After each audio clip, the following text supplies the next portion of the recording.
Good morning friends, আজ সকাল সকাল চলে এসেছি আবার একটা ব্লগ নিয়ে। এখন বাজে সকাল 6:30। আমরা আছি বাঘাযতীন স্টেশনে। এখান থেকে 6:50 গাড়ি। তখন ট্রেনের টাইম হয়ে গেছিল বলে বলতে পারিনি আমরা কোথায় যাচ্ছি। আমরা আজ সুন্দরবন যাচ্ছি, আমার বাড়ি। বাঘাযতীন স্টেশন থেকে ট্রেনে ক্যানিং। বলে রাখি, এই ট্রেনটা শিয়ালদা থেকে ছেড়ে বাঘাযতীন হয়েই ক্যানিংয়ে যায়। তো আমরা চাপলাম বাঘাযতীন থেকে। ছোট্ট একটা ইনফরমেশন দিয়ে রাখি, বাঘাযতীন থেকে ক্যানিং যেতে মোট 12টা স্টেশন। এই 12টা স্টেশন যেতে আমাদের সময় লাগবে মোট 50 মিনিট। আর এদিকে বলতে বলতে আমরা ক্যানিং চলে এলাম। এবার আমরা নেমে যাব। ক্যানিংয়ে ট্রেন থেকে নামার পর আমরা বাসে চুনাখালি যাব।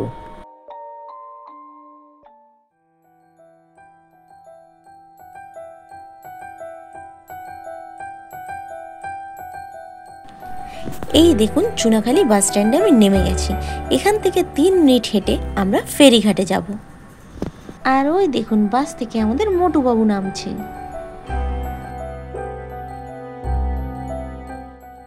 ফেরিঘাট যেতে যেতে রাস্তায় মাত্র 10 টাকায় আখের রস পেয়ে গেলাম। আর আখের রস খেয়ে শরীর ঠান্ডা করে আবার হাঁটা শুরু করলাম। আমরা বোটঘাট এসে গেছি, এবার বোটে চাপবো।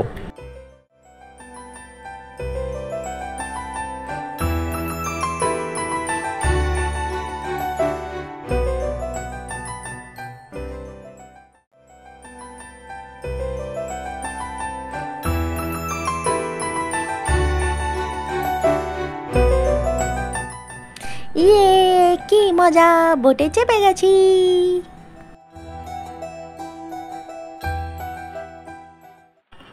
চুনাখালি থেকে বোটে চেপে আমাদের আমতলী বাজার যেতে সময় লাগবে 2 ঘন্টা। আমাদের টোটাল যাত্রার মধ্যে পথে মোট 10টা স্টপেজ পড়বে। গাববেড়িয়া, ডুগডুগি বাজার, হসপিটাল ঘাট, সূর্যবেড়িয়া ঘাট, কচুখালি বাজার, রাধানগর লক্ষ্মী মেলা ঘাট, বড়মোল্লাখালি বাজার, রাধানগর বাজার, বড়মোল্লাখালি তারানগর খেয়াঘাট এবং আমতলী বাজার। এরপরে এখনো 2টো স্টপ আছে, বিটিসি আর লাস্ট হলো ছোট মোল্লাখালি। এই গ্রামটার নাম সূর্যবেড়িয়া।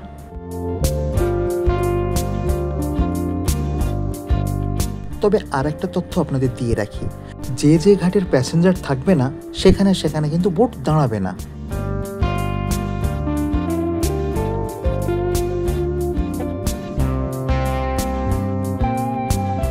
এই যে গ্রামটা দেখতে পাচ্ছেন, এর নাম রাধানগর।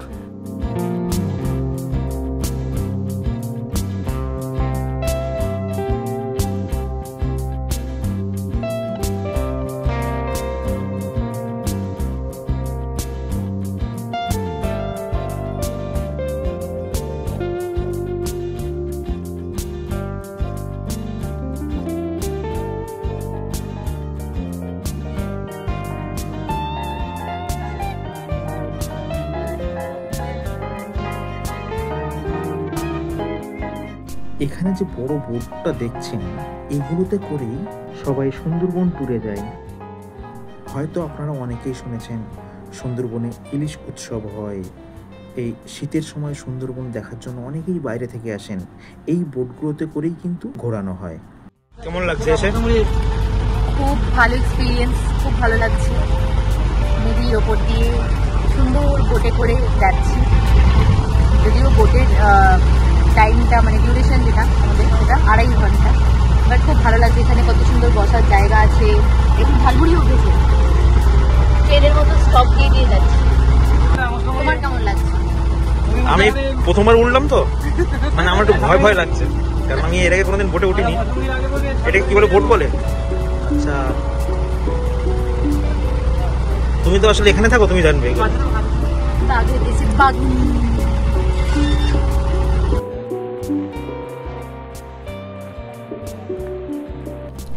এই সুদূর যাত্রাপথের মধ্যে আপনাদের ছোট্ট একটা গল্প শেয়ার করি। গল্পটা মজার গল্প। আমার বাড়ি সুন্দরবনেই। আমি যখন সবাইকে বলি আমার বাড়ি সুন্দরবনে, তখন সবাই ভাবে এখানে বাঘ আসে, কুমির আসে, বাট সুন্দরবনে কিন্তু সব জায়গায় বাঘ আসে না। বাঘ যেখানটায় থাকে সেটা আমাদের এই জায়গাগুলো থেকে, এই লোকালয় থেকে অনেকটা দূরে। সেখানে লোকালয় প্রায় বলতে গেলে নেই, অনেক দূরে, সেটা অনেক দূরে যেতে হয়। এই জায়গাগুলোতে কখনোই বাঘ আসে না, বা কুমির খুব কম দেখা যায়, দেখা গেছে বলে এরকম মনে হয় না। যখন দুটো একটা চলে আসে তখন দেখা যায়। বাট এই জায়গাগুলো নয়, ডেঞ্জার নয়, এটা সেফ জোন। এখানটায় মানুষ সুস্থভাবে থাকতে পারে, চলতে পারে, কোনো অসুবিধা নেই এখানটায়। আর একটা মজার বিষয় শুনবেন, আমার বাড়ি সুন্দরবনে। আমার লাইফে আমাদের এই নদীতে একটাই কুমির দেখেছি, বাট বাঘ আমাদের এই সুন্দরবনে এখনও দেখাই হয়নি। আমি ফার্স্ট টাইম বাঘ দেখেছি চিড়িয়াখানাতে। এটা যখন সবাই শোনে ভীষণ হাসে তারা।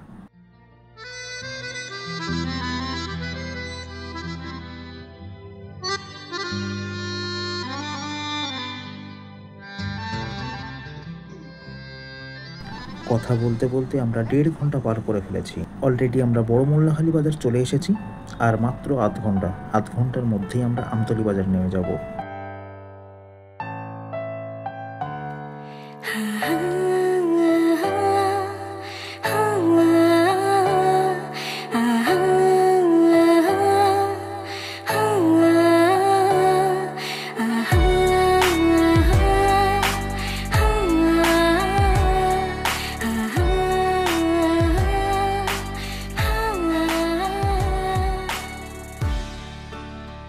ইনি হলেন আমাদের বোটের ক্যাপ্টেন।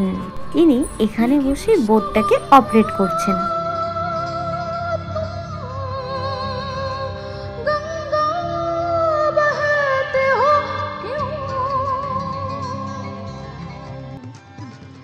বিস্তীর্ণ দুপারে অসংখ্য মানুষের হাহাকার শুনে নিঃশব্দে নীরবে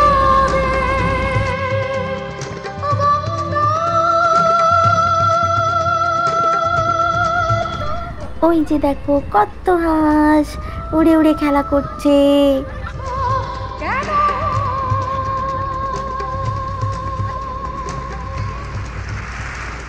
সত্যি বলতে শহরে কিন্তু এইসব দৃশ্য দেখাই যায় না। সত্যি কি মনোমুগ্ধময় একটা দৃশ্য।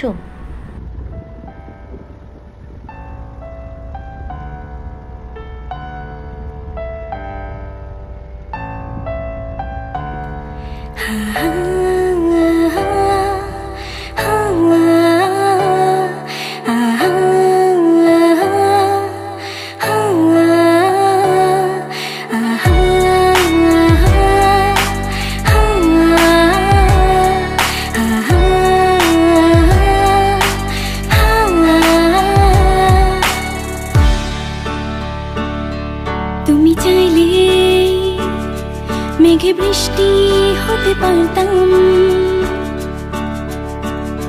তুমি চাইলে বারে বার ফিরে কাছে আসতাম, তুমি চাইলে মেঘে বৃষ্টি হতে পারতাম, তুমি চাইলে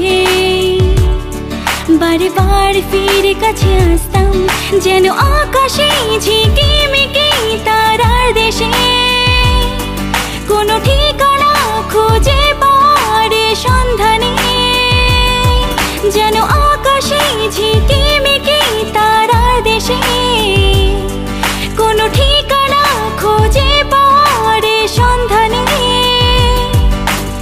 আমি বসে বসে ভেবে সারা। তুমি চাইলে মেঘে বৃষ্টি হতে পারতাম।